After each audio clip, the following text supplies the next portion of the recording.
जय हिंद प्यारे विद्यार्थियों, आपके लिए बहुत ही इम्पोर्टेंट ये सीरीज संजीवनी बूटी के नाम से मैं स्टार्ट कर रहा हूँ। यानी 15 और 16 अक्टूबर जो अभी हाल ही में पेपर होना है आपका यूपी ट्रिपल एससी पैट नाम से एक एग्ज़ाम होने वाला है, उसके लिए बहुत ही इम्पोर्टेंट होने वाला है ये टेस्ट। जीएस, जीके और करंट अफेयर्स, इन तीनों पोर्शंस से जो इम्पोर्टेंट क्वेश्चंस हो सकते हैं वो मैं टेस्ट के रूप में लेकर आने वाला हूँ इस संजीवनी बूटी सीरीज के नाम से। ठीक है, तो ये पार्ट 1 रहेगा। मैं बहुत जल्दी से, हो सकता है एक दिन में 2 बार मैं पब्लिश करूँ वीडियो, तो आपके लिए ये बहुत ही इम्पोर्टेंट होने वाले हैं। तो ये जो टेस्ट है ये आप क्वेश्चन का आंसर बताइएगा। अगर आ रहा है तो बहुत अच्छी बात है, नहीं आ रहा है तो नोट डाउन ज़रूर कीजिएगा। और जिस क्वेश्चन के बारे में आपको ज़्यादा से ज़्यादा डिटेल चाहिए है तो उसको मुझे कमेंट बॉक्स में प्लीज़ एक बार कंफर्म ज़रूर कर दिया करिएगा। इसके बारे में आप हमें डिटेल उपलब्ध कराएं, मैं अगले वीडियो में उस क्वेश्चन को दोबारा से एक्सप्लेन कर दिया करूँगा। कोशिश करूँगा प्रत्येक क्वेश्चन को डिटेल में बताऊँ, लेकिन जो सिंपल होगा उसको मैं बचूँगा ज़्यादा एक्सप्लेन करने से। ओके, पहला प्रश्न ध्यान से देखिएगा। उत्तरी गोलार्ध में कर्क संक्रांति के समय 12 घंटे का दिन होगा। कहाँ पर 12 घंटे का दिन होगा? कर्क रेखा पर, मकर रेखा पर, आर्कटिक वृत्त पर या विषुवत रेखा पर? तो इसका सही उत्तर है आपका चौथा विकल्प, यानी विषुवत रेखा पर दिन 12 घंटे का होगा। कर्क संक्रांति हो या मकर संक्रांति हो या कोई भी 12 महीने में से कोई भी दिन हो, तो हमेशा 12 घंटे का दिन और 12 घंटे की रात विषुवत रेखा पर होती है। ये लाइन आपने पढ़ रखी है, बस क्वेश्चन में थोड़ा सा घुमाया गया है कि आप थोड़ा सा विचलित हों और आंसर गलत करें। लेकिन ध्यान रखिए, उत्तरी गोलार्ध में कर्क संक्रांति के समय कहाँ पर होगा? दिन और रात बराबर भूमध्य रेखा के करीब। या है वो दक्षिणी गोलार्ध कहे या उत्तरी गोलार्ध, थोड़ा सा डाइवर्जन किया गया है। ध्यान रखें, कर्क संक्रांति जो है वो 21 जून को कर्क रेखा पर जब सूर्य लंबवत चमकता है तो कर्क संक्रांति होती है। तो आप समझ गए होंगे, ये कुछ क्वेश्चन में जान नहीं थी, बस थोड़ी सी लाइन आपको क्लियर होनी चाहिए। दिन रात कहाँ बराबर होते हैं? भूमध्य रेखा पर, यानी विषुवत रेखा उसी का नाम है। तो उत्तरी गोलार्ध कहे या दक्षिणी गोलार्ध, हमेशा दिन रात बराबर होते हैं विषुवत रेखा पर। अगला दूसरा प्रश्न, नर्मदा और ताप्ती नदी के मध्य स्थित है विंध्य पर्वत, सतपुड़ा पर्वत, राजमहल पहाड़ियाँ या अरावली पहाड़ियाँ? इसका भी राइट ऑप्शन आपने चुन लिया होगा। नर्मदा नदी के बीच और ताप्ती नदी के मध्य आपका ये पर्वत है। कौन सा पर्वत है? सतपुड़ा पर्वत। तो ध्यान रखिएगा, बहुत ही इंपॉर्टेंट प्रश्न है ये, इसलिए वीडियो के अंत तक जरूर रहिएगा। और जो प्रश्न आपको याद ना हो उन्हें नोट जरूर कीजिए रजिस्टर में। देखिए अगला प्रश्न आपकी स्क्रीन पर तीसरा, वह सीमा जिसके बाहर तारे आंतरिक मृत्यु से ग्रसित होते हैं कहलाती है। यानी तारा, जैसे स्टार है सन आपका, तो सूर्य जब मृत्यु की ओर जाता है तो एक आंतरिक मृत्यु यानी अंतिम स्थिति में आते हैं, तो उस स्थिति को या उस सीमा को क्या कहते हैं? एडिगटन सीमा या फाउलर या चंद्रशेखर या हायल सीमा? तो बहुत ही इंपॉर्टेंट और बहुत बार प्रश्न आया है पेपर में, तो ये देखिएगा चंद्रशेखर सीमा इसका राइट ऑप्शन है। अगला क्वेश्चन 4 आपकी स्क्रीन पर, अखिल भारतीय राष्ट्रीय कांग्रेस यानी जो कांग्रेस पार्टी है, प्रथम महिला अध्यक्ष उसकी पूछी गई हैं। तो 1885 में इसका गठन होता है और पहली महिला अध्यक्ष होती हैं एनी बेसेंट। ध्यान रखिएगा, एनी बेसेंट राष्ट्रीय कांग्रेस की पहली महिला अध्यक्ष थी, ध्यान रखिएगा। अगला प्रश्न आपकी स्क्रीन पर, हाँ इसके पहले एक क्वेश्चन आप बता सकते हैं कमेंट बॉक्स में कि जो कांग्रेस की पहली भारतीय महिला अध्यक्ष कौन थी? तो ध्यान से इस प्रश्न का जो हमने अभी बोला है कि राष्ट्रीय कांग्रेस की भारतीय महिला अध्यक्ष कौन है, कमेंट बॉक्स में इसका आंसर भेजिएगा। अगला प्रश्न 5, निम्नलिखित में से गुलामगिरी के लेखक कौन हैं? बी.आर. अम्बेडकर, महात्मा गांधी, पंडित नेहरू, ज्योतिबा फुले? तो इसका राइट ऑप्शन आपका है ज्योतिबा फुले। जो गुलामगिरी पुस्तक है किसने रची है या लिखी है? ज्योतिबा फुले ने। अगला प्रश्न 6 आपकी स्क्रीन पर, किस हिंदू त्यौहार को थारू लोग शोक पर्व के रूप में मनाते हैं? यानी दुखी अवस्था में मनाते हैं। थारू एक जनजाति है, यह किस त्यौहार को मनाती है शोक स्वरूप? तो इसका राइट ऑप्शन है दीपावली। यानी दीपावली को ये कैसे मनाते हैं? दुख में या शोक स्वरूप मनाते हैं।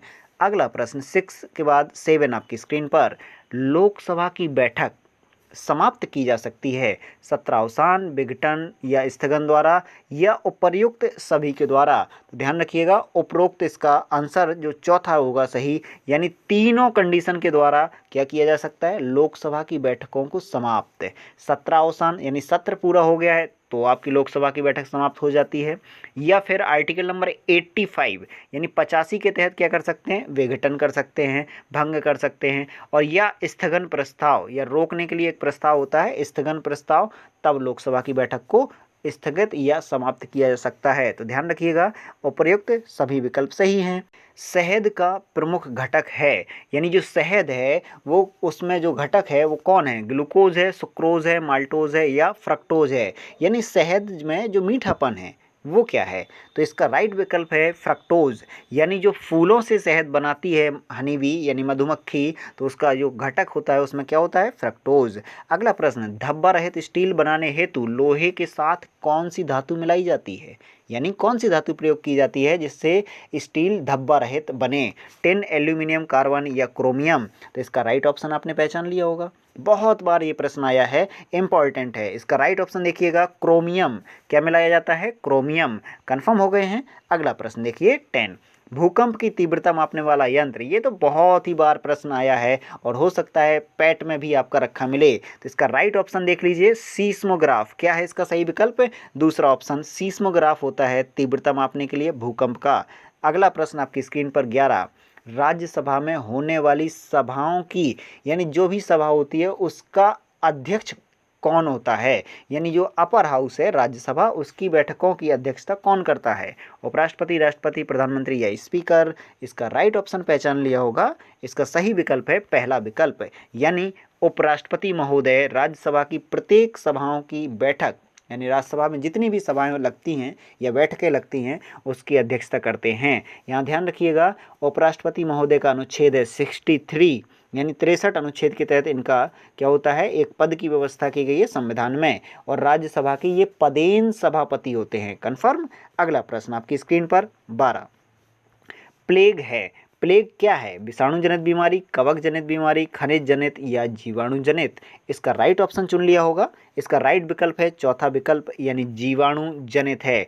बैक्टीरियल ये रोग है, तो ध्यान रखिए चूहों द्वारा फैलता है प्लेग, चूहों में एक पिस्सू पड़ जाते हैं वो फैलाते हैं प्लेग रोग। कन्फर्म। अगला प्रश्न देखते हैं 13, अगस्त प्रस्ताव 1940 की घोषणा किस गवर्नर जनरल ने की थी, मॉन्टेग्यू, चेम्सफोर्ड, लॉर्ड लिंडथागो या माउंटबेटन या इरविन। तो इसका राइट ऑप्शन पहचानिए, इसका सही ऑप्शन है अगस्त प्रस्ताव 1940, लॉर्ड लिंडथागो द्वारा ये घोषणा की गई थी। तो इसका दूसरा ऑप्शन है, नोट करिएगा इन ऐसे प्रश्नों को।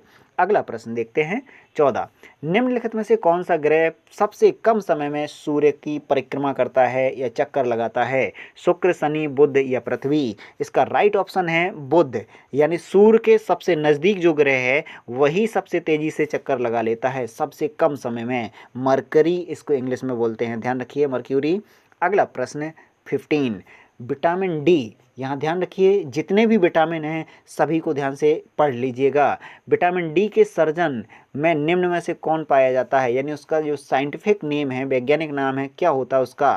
तो विटामिन डी का नाम क्या होता है, ये चारों ऑप्शन पढ़ लिए होंगे, राइट विकल्प हम टिक लगा रहे हैं, कैल्सीफेरोल कहलाता है। विटामिन डी का वैज्ञानिक नाम फिर कैल्सीफेरोल। बाकी तीन ऑप्शन को बताए दे रहे हैं, ये विटामिन ए का है रेटिनॉल, और फॉलिक एसिड ये विटामिन के का है, और एस्कॉर्बिक विटामिन सी का है, ये आपका विटामिन डी का है। कंफर्म। अगला क्वेश्चन आपकी स्क्रीन पर 16, निम्नलिखित जो है क्वेश्चन उसमें भारतीय संविधान के किस अनुच्छेदों का वर्ग भिन्न है, यानी चार विकल्पों में से कौन एक अनुच्छेद अलग है, 16, 14, 15 या 19। याद कीजिए समानता का मौलिक अधिकार 14 से 18, तो 14 से 18 तक के एक ही कैटेगरी के अनुच्छेद हो गए, लेकिन 19 जो ये चौथा ऑप्शन दिया गया है ये स्वतंत्रता के अधिकार का अनुच्छेद है, इसलिए ये भिन्न वर्ग में आता है। कंफर्म।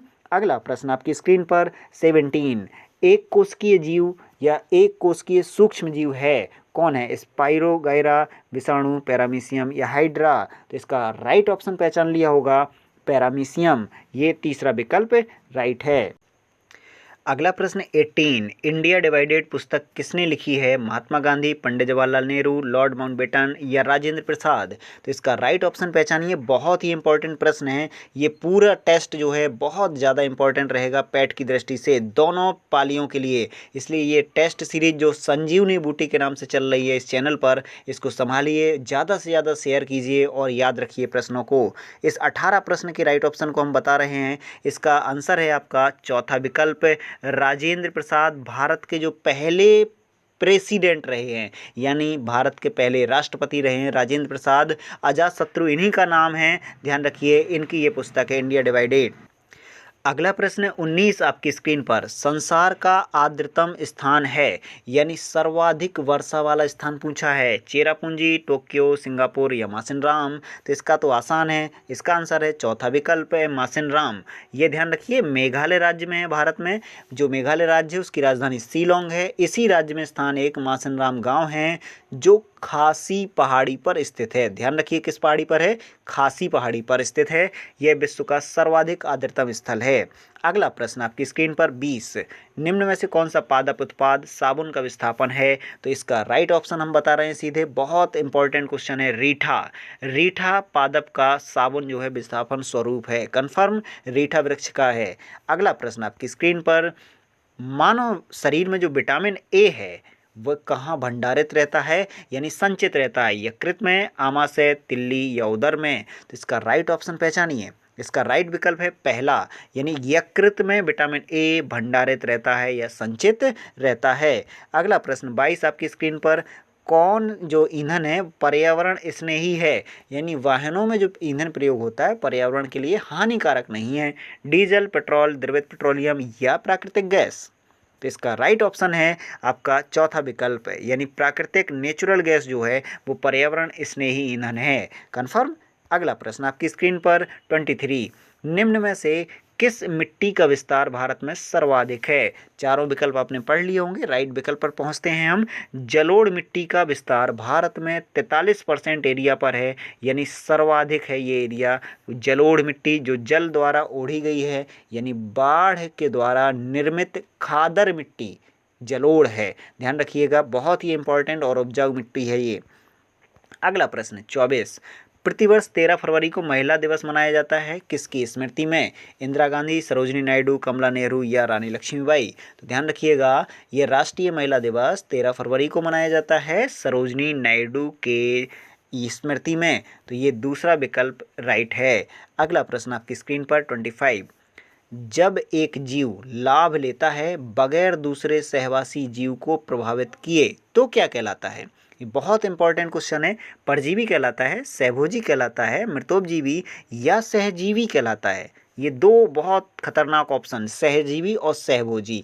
बारीक अंतर है, देखते हैं चारों विकल्पों को एक एक करके।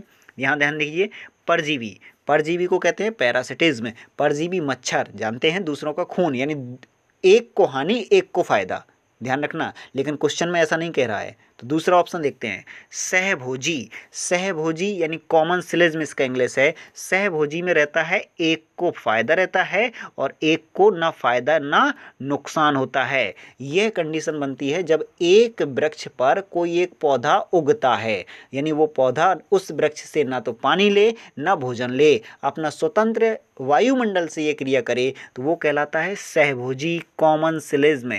याद आया? ये समझ में आ गया होगा। अब फिर भी हम दो विकल्प देखते हैं, यही ऑप्शन आपका सही हो जाएगा इस क्वेश्चन का, कंफर्म। लेकिन ये दो ऑप्शन भी देखिएगा।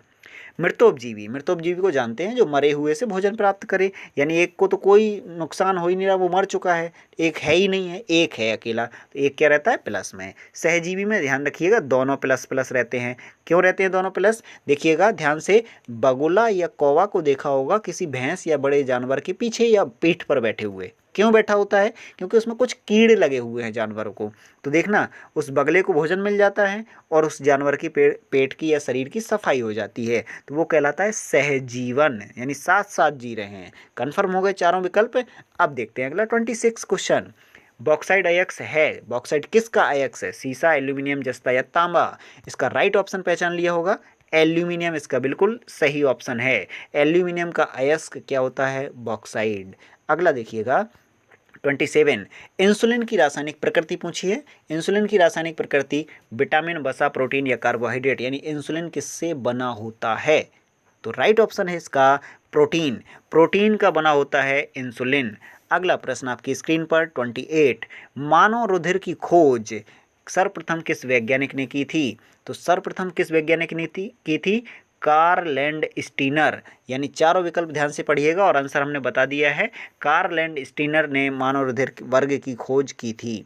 अगला प्रश्न 29 मानव द्वारा सर्वप्रथम प्रयुक्त अनाज गेहूं, चावल, जौ, बाजरा। तो ध्यान से देखिएगा, हिस्ट्री आपने पढ़ी हो अगर सही से, तो 7000 BC पुराना है ये खाद्य पदार्थ, यानी जो सबसे पहले मानव ने प्रयोग किया था 7000 BC के टाइम सबसे पहले जो खाया है मानव ने वो है जौ।